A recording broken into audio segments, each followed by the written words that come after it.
안녕하세요. 사연 많은 유튜브 청취자 여러분. 저는 재작년 이혼을 하고 대학생이 된 딸 하나를 혼자 키우고 있는 40대 후반 남자입니다. 한 길 사람 속은 10길 물속보다 알기 어렵다고 하죠. 저는 그 말을 20년 넘는 결혼 생활을 끝마치며 정말 뼈저리게 깨달았습니다. 너무 믿었던 만큼 그 배신감도 엄청나더라고요. 정말 많이 믿었고 사랑했고 또 의지했던 사람이었는데 내가 그 사람에 대해서 정말 몰랐구나. 내가 알았던 건 그 사람의 아주 일부분이었겠구나 라는 걸 깨달았습니다. 지금부터 제가 어떤 이유로 이혼을 하게 되었는지 그 사연에 대해 말해보려 합니다. 저는 주변 친구들과 직장 동료들에게 전생에 나라를 구한 놈, 복받은 놈이라는 소리를 귀에 딱지가 않도록 듣고 살았습니다. 남들이 다 부러워할 만한 제 아내 때문이었죠. 제 아내 채연이는 40대의 나이에도 자기관리가 철저했습니다. 선하고 예쁜 외모에 늘 식단 조절을 하며 건강관리와 몸매 유지를 했습니다. 물론 남들이 저를 부러워하는 건 다만 예쁜 아내의 겉모습 때문만은 아닙니다. 아내는 10년 전 다니던 회사에 문제가 생기면서 그만두고 전업주부가 되었는데요. 그때부터 그야말로 내조의 여왕 그 자체로 지냈거든요. 보통 결혼 10년 차가 넘어가면 아침밥은커녕 얼굴 보기도 힘들다던데 제 아내는 달랐습니다. 매일 새벽같이 일어나 갓 지은 밥 냄새로 저를 깨웠고 손맛도 좋아서 반찬들도 다 맛있었죠.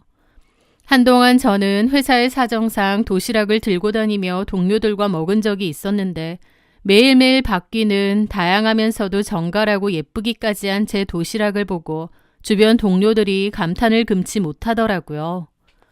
출근할 때 입는 와이셔츠는 늘 칼같이 다려놓아서 동료들이 말하길 송 과장은 와이프가 새 옷만 사주나 봐 하며 장난을 칠 때도 많았습니다. 야무진 살림 솜씨에 집안 어디를 둘러봐도 먼지 한 톨 없이 반짝반짝 윤이 나고 깔끔했어요. 그래서 퇴근하고 집에 오면 늘 깔끔함과 쾌적함이 저를 반겨주었죠. 무엇보다 자식 교육을 똑소리 나게 시켰습니다. 학원 정보며 입시 전략이며 강남 엄마들 저리 가라 할 정도로 꽉 잡고 있었거든요. 아이를 픽업하고 뒷바라지한 덕분에 딸아이는 전교 1등을 놓치지 않다가 고등학교도 명문 외국어 고등학교에 다녔습니다. 그것뿐인가요? 아내는 집안일만 잘하는 게 아니라 투자 센스도 좋았습니다. 틈틈이 주식과 재테크 공부를 한다고 했는데 그러다가 주식에 투자를 했고 제법 이득도 많이 봤죠. 제가 오래된 차를 바꿀 때 아내가 흔쾌히 몇천만 원을 보태줄 정도였습니다. 그렇다 보니 친구들과 동료들 앞에서 제 어깨가 으쓱해질 수밖에 없었죠. 저는 그런 아내를 보며 매일같이 생각했습니다. 나는 정말 행운하다. 내가 전생에 무슨 덕을 쌓아서 이런 여자를 만났을까. 내 남은 인생은 평생 이 여자한테 충성하고 손에 물 한 방울 안 묻히게 호강시켜줘야지. 라고요. 결혼 초에는 저도 제 고집이나 성격이 있었지만 어느 순간부터는 이렇게 완벽하고 현명한 아내가 하자는 대로 따르는 게 정답이라 굳게 믿었습니다. 그렇게 저는 주변 사람들의 부러움을 사고 저 스스로도 너무 행복하고 만족스러운 결혼 생활을 했던 거죠. 그 끔찍한 진실이 드러나기 전까지는 말입니다. 어느 날 저녁이었습니다. 평소처럼 저녁 식사를 마치고 과일을 깎아주던 아내가 평소와 달리 상기된 얼굴로 뜸을 들이며 입을 열었습니다. 여보, 내가 진짜 확실한 소스를 하나 물어왔는데 정말 알짜배기 투자처야. 여기는 꼭 투자해야 돼. 그래? 근데 지금 다 적금이나 주식으로 묶여있어서 여윳돈이 없잖아. 주식으로 묶여있는 것도 당신이 지금 팔면 안 되고 1, 2년 정도 뒤에 팔아야 된다고 했고. 맞아. 그건 좀 냅두라고 했어. 근데 이것도 정말 괜찮은 정보인데. 곧 대형 호재가 터질 건데 너무 아깝잖아. 돈 엄청 벌 텐데. 그래서 말인데 아주버님한테 돈 좀 빌릴 수 없을까? 한 3개월만 쓰고 돌려드리면 되니까. 우리 형한테? 어, 한번 물어볼게. 그래. 뭐 아주버님도 괜찮대 싶으면 같이 투자 좀 하시라 하고. 저는 그런 아내를 보며 웃었죠. 근데 자기는 그런 정보를 다 어디서 얻는지 궁금해. 제 말에 아내는 미소를 짓더라고요. 열심히 공부하는 거지. 경제 뉴스 보고 신문 보고 주식 동아리 이런 것도 틈틈이 활동하면서 정보 얻고 뭐든지 부지런한 사람이 돈도 버는 거거든. 나는 당신이 진짜 에너지가 넘치는 것 같아. 집안일에 우리 시연이 학교며 학원 픽업 다니는 것만 해도 벅찰 텐데. 틈틈이 시간 활용을 잘하면 돼. 하여튼 똑 부러져. 진짜 부지런하고. 멋지다 내 마누라. 나 멋진 거 이제 알았어? 저는 아내의 말을 전적으로 믿었기에 아내가 말한 그 투자처에도 투자를 당연히 할 생각이었습니다. 저는 그렇게 아내가 시키는 대로 형에게 돈을 빌렸습니다. 아내에게 막연한 믿음이 있었기에 그렇게 했던 거죠. 제 차 살 때 몇 천만 원을 척척 냈던 그 투자 실력을 믿었던 거고요. 저희 형 역시 저한테 들어서 제 아내의 재테크 실력을 잘 알고 있었습니다. 그래서 저에게 흔쾌히 돈을 빌려주었습니다. 저는 그 돈을 고스란히 아내의 손에 쥐어주었고 아내는 곧바로 그 종목의 주식을 사들이더라고요. 하지만 시간이 지날수록 상황은 이상하게 돌아갔습니다. 저도 틈틈이 그 주식을 확인해 봤지만 영 올라갈 기미는커녕 내려만 가더라고요. 아내를 믿고 좀 기다려볼 수도 있지만 제 마음속엔 좀 조급함이 생겼습니다. 저희 돈도 아니고 형 돈을 빌린 거기 때문에 더 그랬던 것 같아요. 아내에게 말하니 좀 기다리라고 하더군요. 세력들이 작업 중이라 타이밍 보고 있는 거라고요. 아내는 괜찮다고 걱정 말라고 했지만 왜인지 제 가슴 한구석에는 이유 모를 불안감이 스멀스멀 피어올랐습니다. 그건 곧 닥쳐올 거대한 일에 대한 직감 같은 게 아니었나 싶기도 하네요. 그러던 어느 날이었습니다.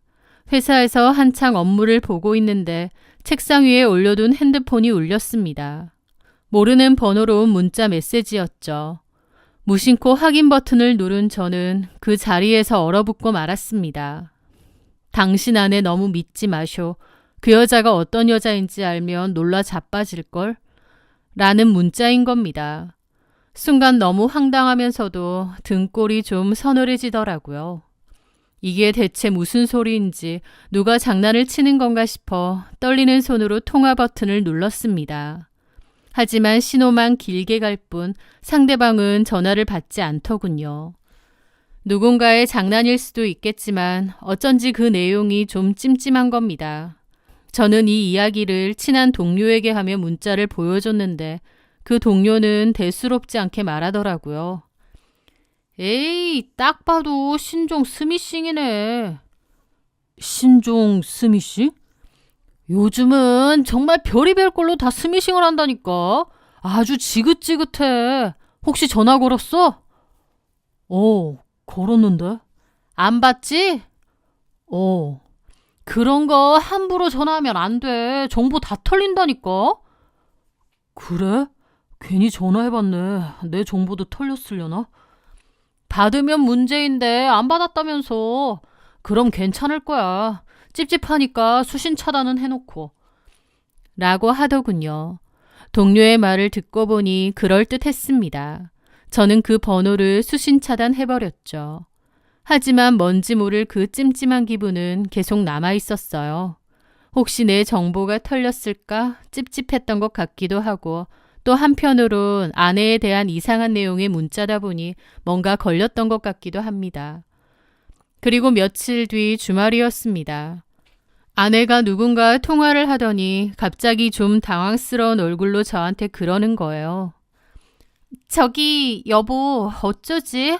갑자기 손님이 좀 올 것 같은데. 난데없이 집에 손님이 온다는 거예요. 누군데 갑자기? 육촌 오빠인데 외국에 살거든. 한국에 들어왔는데 이 근방에 왔다고 해서. 육촌 오빠가 외국에 살아? 처음 들어보네. 아, 내가 말 안 했었나? 그 샌프란시스코 살거든. 아, 그래? 육촌인데 친한 사이야? 뭐 옛날에 좀 잘 지내다가 이민 갔지. 이번에 사업차 한국 다시 들어왔다는데 이 근방에 왔다고 하길래 인사나 할 겸 집으로 오라고 했어. 같이 저녁이나 먹게. 그래, 그렇게 하자. 아내한테 그 전까지 얘기도 못 들어본 육촌 오빠이긴 해서 좀 갑작스럽긴 하지만 그냥 그런가 보다 했습니다. 그렇게 잠시 후 초인종 소리와 함께 현관문이 열리고 웬 남자가 들어왔죠. 그 육촌 오빠란 사람은 자신의 이름을 조민수라고 소개하더라고요.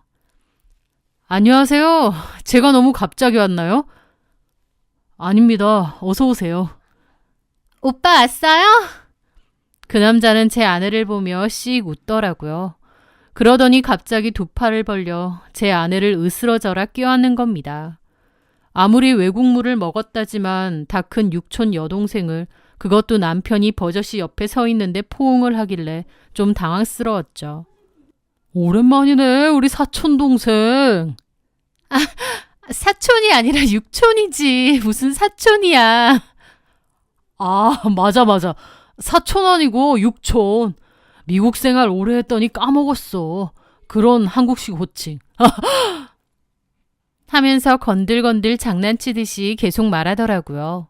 아내는 뭔가 좀 당황스러운 얼굴로 제 눈치를 계속 보면서 이 오빠 여전하네. 장난기 많은 거 하더라고요. 처음 뵙겠습니다. 저는 연희 남편 송우창입니다. 그러면서 악수를 청하자 그 남자는 제 손을 대충 잡고 흔들더라고요. 오, 그럼 매제인 거죠? 반가워요. 매제가 참 궁금했습니다. 옛날에 연희랑 아주 친했었거든요. 거의 친오빠처럼. 오빠 그만 얘기하고 일단 들어와. 그렇게 다 같이 둘러앉아 식사를 했습니다. 우리 연희가 쿡 솜씨가 아주 엑설런트하네. 말끝마다 어설픈 영어를 섞어 쓰는데 듣는 사람 민망할 정도로 저렴해 보이더라고요. 게다가 아내 어깨 같은 데를 툭툭 치는데 외국 생활을 오래 해서 개방적인 건가? 내가 너무 예민한 건가? 하면서도 저 육촌이라는 남자의 정체가 뭔가 좀 거슬리는 겁니다. 제 아내도 마냥 편하지는 않아 보이고요. 어쨌든 식사도 하고 가볍게 이런저런 대화도 나누었습니다. 그 육촌 오빠는 사업차 한국으로 나왔다고 했고 여기서 집을 구해 살 거라고 하더라고요. 그러면서 종종 보자는 소리까지 했죠. 아, 그러면 형님께선 결혼은 하셨나요? 저는 식사를 하면서 자연스럽게 물었습니다. 그러자 그 육촌의 표정이 좀 묘하더니 고개를 가로젓는 겁니다. 아, 실은 이혼했습니다. 아, 그러셨구나. 샌프란시스코에서. 예, 그렇죠. 그래서 지금은 혼자 살아요. 아주 프리한 거죠, 뭐. 연희가 혼자 있는 외로운 오빠를 위해서 여자친구라도 소개해 주려나? 그 말에 아내는 흘겨보더라고요. 뭔 여자친구. 내 친구들은 다 결혼해서 애 키우고 사는데. 아이, 참, 너무 꽉 막혀 있다, 하여튼. 가정 있다고 여자친구 안 되는 거 아니잖아. 그 말에 저는 좀 놀랐습니다. 아내도 당황하더라고요. 오빠, 적당히 좀 해. 술도 적당히 먹고. 아, 내가 좀 실수했나? 미국에서 이런 거 좀 프리해서. 쏘리. 저는 아내의 육촌 오빠라는 사람이 그렇게 괜찮은 사람 같지는 않더라고요. 갑자기 집에 찾아온 것도 그렇고 저런 소리도 아무렇지 않게 하는 것도 그렇고 너무 가벼워 보이는 겁니다. 아내의 친척이라고 하니 참았지 사실 개인적으론 또 마주치고 싶은 사람은 아니더라고요. 어쨌든 그렇게 그 육촌 오빠라는 사람은 식사 후 갔고 육촌 오빠 택시를 태워준다고 내려갔다고 돌아온 아내는 저에게 사과를 했습니다. 미안해 여보. 너무 곤란했지. 아, 저 오빠가 옛날엔 안 저랬는데 왜 저렇게 됐나 몰라. 괜찮아. 외국 사는 사람이라 좀 프리해서 그런 거겠지. 하여튼 미안해. 불쾌했지. 그런 게 어딨어. 어쨌든 당신 육촌 오빠인데 난 아무렇지도 않아. 그나저나 오빠는 택시 잘 태워 보냈어. 술 좀 드신 것 같던데. 택시 태워 보냈으니까 알아서 갈 거야. 그렇게 그 일은 작은 해프닝으로 지나갔습니다. 그런데 주말이 지나고 며칠 뒤였습니다.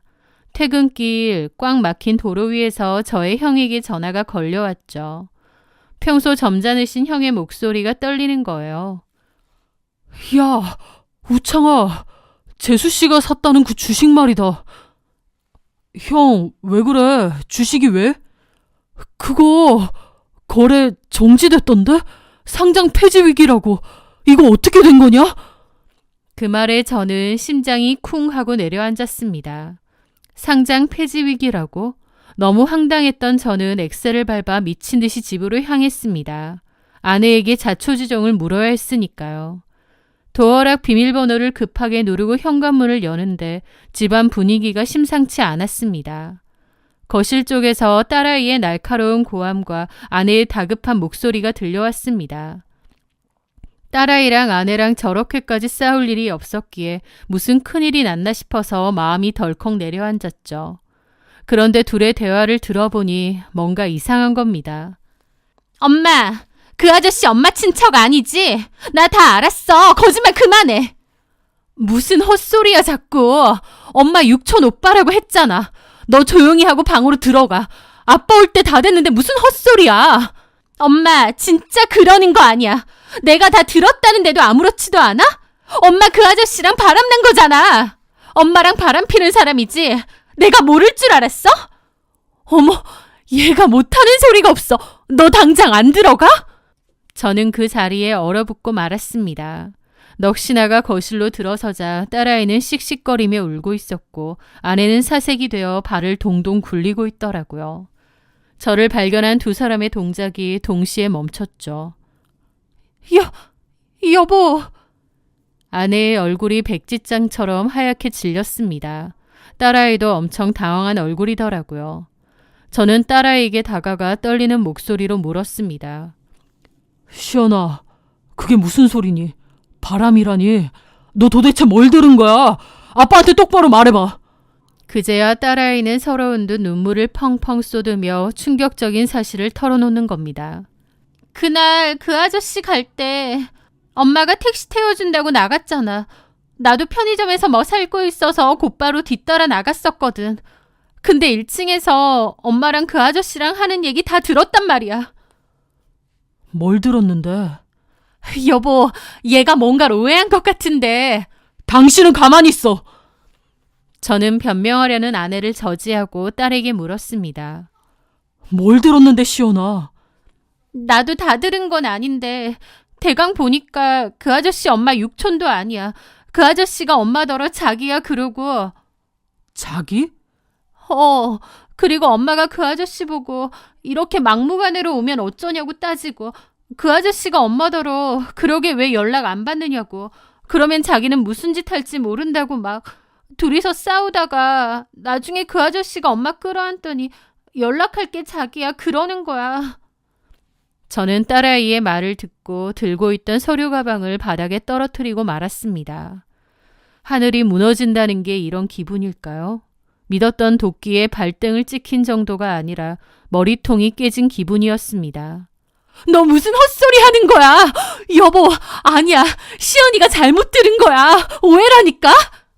아내는 저에게 달려와 팔을 붙잡으며 변명하려 했지만 저는 아내를 거칠게 뿌리쳤습니다. 시연이가 똑똑히 다 들었다는데 오해? 그래, 뭔가 이상했어. 결혼한 지가 언젠데 나는 당신한테 그런 육촌이 있다는 얘기 들은 적도 없고 그 자식이 우리 집에 사는 행세가 뭔가 이상하더라. 근데 그 자식이 당신 육촌 오빠가 아니라 내연남이었어? 아니야, 그런 게 아니라. 그럼 도대체 그 인간 뭔데? 내가 정말 알아봐? 그래야지 진실을 말할래? 그 말에 아내는 입을 꾹 다물더라고요. 장모님한테 전화할까? 아니면 처남한테 전화할까? 확인할 사람은 차고 넘쳐. 지금이라도 똑바로 얘기해. 마지막으로 주는 기회니까. 그제야 아내는 더 이상 우길 수 없다는 걸 파악했는지 바닥에 털썩 주저앉아 무릎을 꿇었습니다. 그리고 눈물을 흘리며 실토하기 시작했죠. 여보, 잘못했어. 내가 죽을 죄를 지었어. 저는 딸이 있었기에 일단 방으로 따라오라고 했습니다. 그리고 사실대로 다 말하라고 했죠. 아내는 한참을 울다가 모든 것을 이실직고 했습니다. 사실 나이트클럽에서 만난 사람인데. 뭐? 나이트클럽? 스트레스 풀러 친구랑 딱 한 번 갔는데 좀 친해졌거든. 그러다가 그 사람이 투자를 잘 안다고 해서 연락도 하고 주식도 따라하다가 돈을 좀 벌었었어. 그것 때문에 좀 연관되어 있다가 만나기도 했는데 아무래도 이건 아닌 것 같아서 끝내자고 했거든. 그런데 그 인간이 그때부터 자꾸 질척거리고 협박을 하는 거야. 당신한테 다 알린다고. 내가 그만하자고 하니까 갑자기 우리 집 찾아오겠다고 한 거고. 나도 얼마나 놀라고 당황스러웠는지. 그래서 일단 육촌 오빠로 둘러댄 거야. 그 남자는 아내에게 같이 살자며 이혼을 요구했대요. 하지만 아내는 거절했고 헤어지자고 하니 그 남자가 집까지 찾아온다고 했던 거죠. 놀란 아내는 일단 저에게 친척이라고 둘러댔고 그 남자는 눈치껏 혹은 아내를 놀려주려 자기가 육촌 오빠인 척을 하면서 내연녀의 집에 들어온 겁니다. 정말 미친놈도 그런 미친놈이 없죠. 헤어지자는 아내를 협박하려고 집까지 대담하게 찾아와 아내의 남편인 저까지 마주한 겁니다. 게다가 형님 돈으로 투자한 주식 종목도 그 남자가 대박 종목이라며 아내에게 알려준 것이었다고 하더군요. 저는 화가 나도 못해 참담한 심정까지 느껴졌습니다. 그 자식에게 전화를 해야겠더라고요. 당장 그놈 핸드폰 번호 내놔. 제 서슬퍼런 고함에 아내는 벌벌 떨며 휴대폰을 꺼내 번호를 보여주었습니다. 저는 떨리는 손으로 그 번호를 제 핸드폰에 입력했습니다. 그런데 번호가 너무 낯이 익은 거예요. 그래서 설마해서 수신 차단 목록에 들어가 보니 저에게 얼마 전 문자를 보내던 그 인간이더라고요. 기가 막혀서 헛웃음만 나왔습니다. 상간남 주제의 남편인 저에게 대범하게 문자를 보내고 집으로 찾아오기까지 해서 조롱을 한 겁니다. 정말 그때의 심정이란 당장이라도 찾아가 그놈을 제 손으로 죽여버리고 싶더라고요. 아내는 잘못했다고 무릎을 꿇고 빌었습니다. 하지만 저는 아내의 얼굴조차도 보기 싫더라고요. 어떻게 사람을 이렇게까지 속이냐고 끔찍하다고 했죠. 그러자 아내는 자기도 피해자라고 저를 속이고 나이트에 갔고 그 남자와 만난 건 정말 큰 실수라고 했습니다. 자기도 다시 돌아간다면 다시는 그런 미친 짓을 하지 않을 거라고 절규했어요. 그리고 그 남자가 준 정보로 주식이 잘 되니 욕심이 생겼다고. 돈을 잘 벌면 우리 가족이 더 행복하게 잘 살 수 있을 거라 생각했답니다. 그래서 그 말도 안 되는 유혹을 뿌리치지 못했다고 하더군요. 자기가 그 돈 벌어서 제 차값도 보태주지 않았냐고. 그 주식으로 돈 벌어서 딸아이 과외비며 학원비도 다 충당했답니다. 자기가 분명 잘못했지만 가족을 위한 것도 있었다면서 자기는 그런 나쁜 놈한테 휘둘린 피해자라고 울부짖는 거예요. 그 모습을 보는데 정말 심장이 터질 것 같고 저도 눈물이 마구 흐르더라고요. 아내에게 배신감도 너무 컸지만 이 사람도 그동안 참 힘들었겠구나 싶기도 해서 정말 복잡한 마음이 드는 겁니다. 저는 아내에게 지금은 그 어떤 말도 하고 싶지 않다고 했습니다. 아내는 그 뒤로 완전 시체 같은 얼굴로 지냈습니다. 아무 말도 없이 제 처분을 기다리는 모습이었는데 그 모습을 지켜보는 저도 너무 힘들더라고요. 딸아이 역시도 자기가 폭로한 것 때문에 죄책감이 느껴지는지 많이 힘들어했고요. 평온하던 저희 가정에 크나큰 폭풍이 찾아와 다 뒤집어 엎은 것 같았죠. 많은 고민을 했습니다. 아내에게 배신감이 정말 컸어요. 하지만 결국 아내를 한 번은 용서해 주기로 했습니다. 아내도 그 간악한 놈한테 넘어간 피해자라는 생각도 좀 있었고 또 어쨌든 아내를 여전히 사랑하는 마음이 컸습니다. 사람이 살면서 한 번쯤 미친 짓을 하거나 큰 실수를 하는데 그때 나이트에 가서 그놈을 만난 것도 아내에겐 그런 실수나 미친 짓이 아니었을까 애써 생각하며 아내를 한번 용서해 주겠다고 마음을 먹은 겁니다. 대신 그놈은 용서할 수 없겠더군요. 저는 곧바로 변호사를 선임해 그놈을 상대로 상간소송을 진행했습니다. 그런데 소장이 접수되고 며칠 뒤 제가 의뢰를 한 변호사 사무실을 통해 한 통의 연락이 왔습니다. 바로 그 상간남 조민수의 아내였습니다.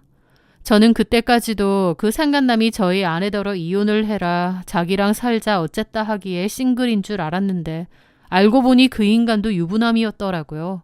심지어 애도 셋이나 된다고 하고요. 조민수의 아내는 저와 통화를 하고 싶다고 했고 저는 조민수의 아내와 통화를 하게 되었습니다. 수화기 너머로 들려온 그녀의 목소리는 분노를 넘어 체념에 가까운 아주 차가운 목소리였습니다. 최연희 씨 남편분 되시죠? 예. 상간소송 소장 제가 봤습니다. 솔직히 그런 인간인 줄 알아서 놀라지도 않았어요. 저는 그때까지만 해도 조민수가 상습적으로 바람을 핀다는 뜻인 줄 알았습니다. 그런데 이어지는 말은 기저초풍할 만한 말이더군요. 소장 보니까 100% 다 아시는 건 아닌 것 같더라고요. 그게 무슨...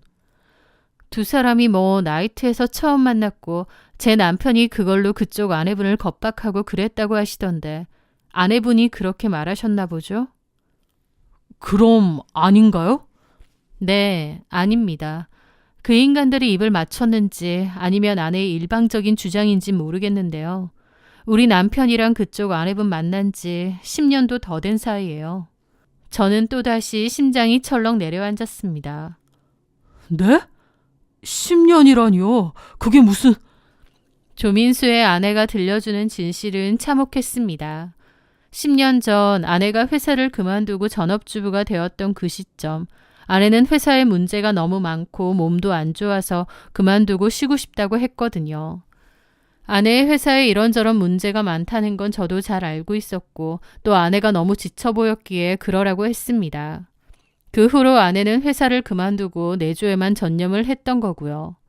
그런데 알고 보니 그건 새빨간 거짓말이었습니다.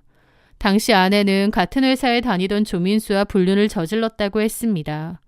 나이트에서 만난 게 아니라 10년 전에 같은 회사 직장 동료로 만난 거죠. 둘의 불륜 사실을 알게 된 조민수의 아내가 아내에게 상간소송을 걸었고 회사로도 쳐들어가 전 직원이 보는 앞에서 아내의 머리채를 잡았다고 하더군요. 그 일로 회사에 소문 다 났고 아내는 회사에서 사실상 해고당하다시피 쫓겨난 것이었죠. 그리고 저는 전혀 몰랐지만 그때 이미 조민수의 아내에게 위자료까지 물어줬다는 겁니다. 그때 각서 쓰고 다시는 안 만나겠다고 빌길래 봐줬는데 얼마 전부터 낌새가 이상하더라고요. 그러다가 소장을 보니 그것들이 무려 10년 동안 몰래 호박씨를 까고 있었네요. 나이트에서 충동적으로 만난 거 아닙니다. 정말 오래되고 지독한 불륜 관계예요, 그것들. 저도 더 이상은 못 참겠어서 남편하고 이혼할 겁니다. 그리고 그쪽 와이프한테 소송도 걸 거고요. 진실이 뭔지 제대로 아셔야 될 것 같아 전화드렸어요. 전화를 끊고 나서 저는 한동안 멍하니 허공만 바라봤습니다. 그러니까 아내는 저와 함께한 결혼생활 20년 중 절반인 10년이 넘는 세월 동안 그 남자와 불륜관계를 이어오며 저를 기만해왔던 겁니다. 저한테 걸려서 변명을 하는 그 순간까지도 거짓말을 했던 거예요. 10년 전 회사를 그만두고 살림과 내조에 집착하며 완벽한 아내를 연기했던 아내. 그 이면에는 저는 알지도 못했던 더러운 진실과 속내가 있었더라고요. 어떻게 사람을 이렇게까지 감쪽같이 속일 수가 있는지, 내가 20년 동안 함께 산 여자는 도대체 누구인지 모골이 송연해졌습니다. 사랑하는 아내가 아니라 괴물처럼 느껴질 정도였죠. 저는 더 이상 아내의 얼굴을 마주할 자신이 없었습니다. 그래서 저는 아내에게 이 모든 사실을 다 알고 있다고 말했어요. 제가 한번 용서해 주는 줄 알았던 아내는 모든 진실을 알게 되었다는 걸 알자 사색이 되어 발목을 잡고 매달렸습니다. 하지만 더 이상의 용서는 없었죠. 결국 저는 뒤도 돌아보지 않고 이혼을 선택했습니다. 재산 분할을 했고 그 돈으로 형의 돈도 갚아주었습니다. 조민수네 집안도 당연히 박살이 났다고 들었어요. 조민수의 아내는 조민수와 제 아내를 상대로 소송을 걸었고 조민수는 거의 빈털터리가 되어 쫓겨났다고 하더군요. 그렇게 이혼 후 저는 딸아이와 단둘이 살았습니다.